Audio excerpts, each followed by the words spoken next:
Hi everyone. So I'm here. Okay, I look a bit tired. Just wanted to make this video about something concerning, things like what I was talking about last week, and then just I want to do a little bit of not really backtracking, but just going forward to what I've realized. I've told you all that there was kind of like a relapse of the PTSD because of a trigger, so which I'm actually going to share with the psychologist to just get past to process it and everything. So but I realized this one thing, because especially this last weekend I was actually I had a civil responsibility as a citizen here, that we had to vote. So because of that, we basically just had to I had to get everything done. And then of course there'll always be such a thing like voting results not being to your own particular liking or liking, depending on the area you're at. So it doesn't really matter. But the thing was, I kind of realized this thing. There was some rumors or some things that I came across about online about this particular female candidate who was involved in the incumbent party. There was some things that the thing is this: with online media, you hear things about these things, and of course we always know that there are such things called smear campaigns or whatever. I'm not talking about the smear campaign, whether there's a truth or not, but let's just get into things about what I heard. Okay, so some of the things that she was guilty of or accused of, okay, included the whole thing about being when she was the head of human resource back in the COVID period, okay, when she was still working with her father's food catering business. Okay, they actually issued an ultimatum to the employees from another country, the country nearby, Malaysia, saying that if they couldn't find accommodation within the country itself, within Singapore, by a certain timeline, they'll be fired. Okay, that was kind of shady, because that timeline coincided with the point of time when the lockdown in Malaysia was still ongoing. And what happened was that ultimately at the end of it, the news said that supposedly it has all been resolved. So I don't know what exactly was going on, whether it's true or not. Okay, so that one we just leave that aside. Okay, it seems like a very typical business move when people want to so-called cut costs. It's a very, very shady thing. But most businesses, they do all that. It's not good. It's not right. Okay, but there was something else that made me realize this. We're talking about narcissism itself, how it can manifest. Some narcissists are very good at playing the moral religious thing. Okay, I'm not saying that she's a narcissist. I don't know her. Okay, I can't make a diagnosis. But they said that she was actually involved in some fundamentalist religious church. Okay, it's the whole thing about I have this issue because as an Orthodox Christian, okay, I have had a lot of issues with fundamentalism. Fundamentalism in the case of that former friend who is a very faithful and very ritualic member of New Creation Church.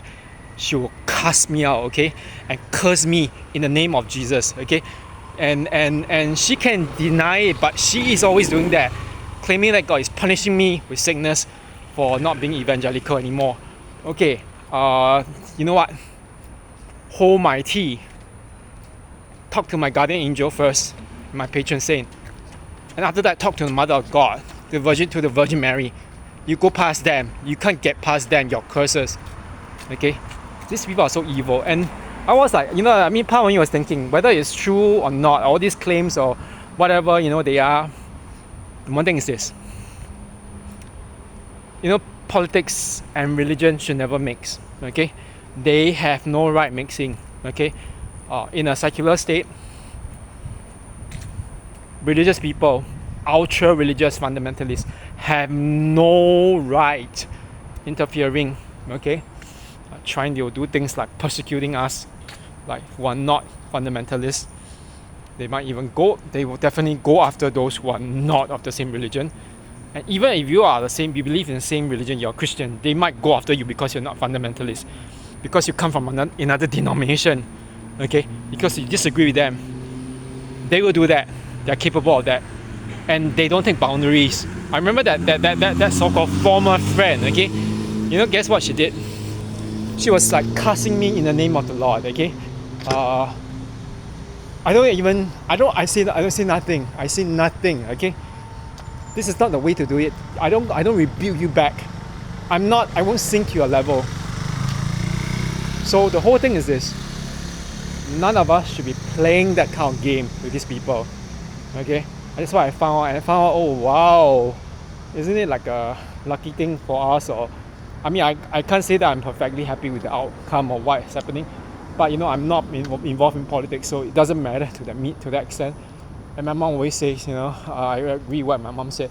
As civilians who are in a way apolitical, we can always wish for certain things about certain parties or whatever, but we're not like going to believe in any so-called cult. I mean, let's just say it. Even politics can become a cult, okay? Just like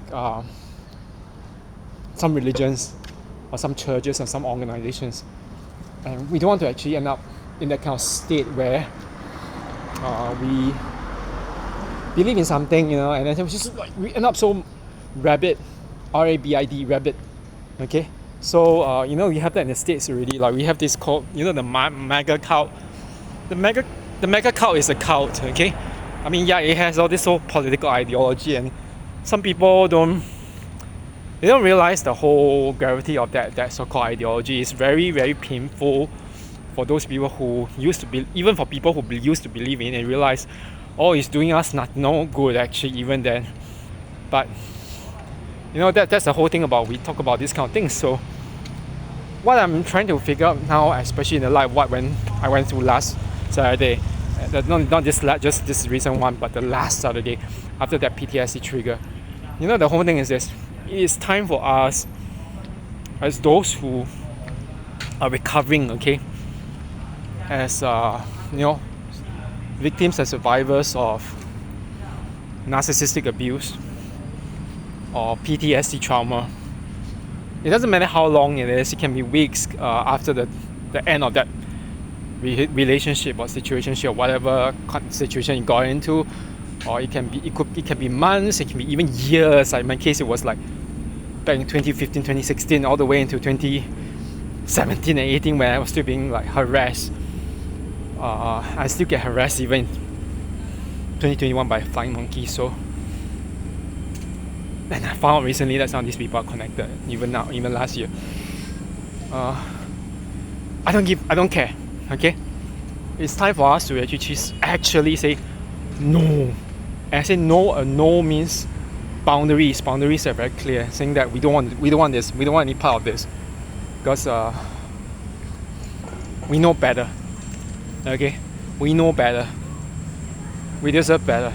Okay, if we deserve better, we don't take any part of it. So when people say, they ask you for a response, they ask you to account to them for something, just say no. They keep on bugging you, say no. Okay? They want an explanation. It's not my obligation to say it to you. Okay? If they can't do it, they can't accept that, they have no sense of boundaries, cut them off. Cut them off, okay? The best way is to cut them off. If you had to swear them in one word, say off, okay? Do it, okay? I didn't do it, I have to do it. And I always used to say, the mindset of those who are in religious cults or cult churches is very similar to the mindset of those who are in political cults, like who are ingrained in certain things. It's almost one and the same. There's a parallel, okay? So protect ourselves. We have to protect ourselves. I'm always looking around. This is one thing about me. Sometimes I behave a little bit like James Bond in the what's the recent one? No Time to Die. Yeah, James from No Time to Die. You know, his so-called wife, Madeline Swan, that was the psychologist, said to him, why are you always looking behind you, around you? Even when they were, journeying in some small town in, was it Italy or France? And he said, he said it was an occupational hazard. I think that most of us as the so-called victims or survivors of narcissistic abuse, sorry, I'm just turning around, but we tend to actually, we always look around. Okay, we are very hyper vigilant. I always do that. I still do that even now, although I've kind of like recovered more or less. It is very important for us to do this thing. No, okay? I'm going to repeat that again. No, just say no. If we need to cut them off, we cut them off. Okay? Some people are not worth it. If they're not worth it, why keep them? Why try to get that response from them? Why even expect an apology from them? Because they're not going to give it to you. They need to be brought really low before they can even say something like sorry. And sometimes even when they say sorry, it's not because they feel sorry, okay? It's because they have ulterior motives, okay? That was what I realized with that friend from New Creation Church. Her motive was to try to convert me to her Pentecostalism, and I didn't want to do it because I didn't believe in all that Pentecostal religion, okay? It's not even Pentecostalism. It's, I don't know what it is. Like name it, claim it. They believe that if you can like swear and curse it in the name of God, in the name of Jesus, it will come true. But this is like breaking one of the commandments about taking the Lord's name in vain. Okay, so anyway, that's it for now, and just gonna take some walk. Okay, have a good one, everyone. Bye bye.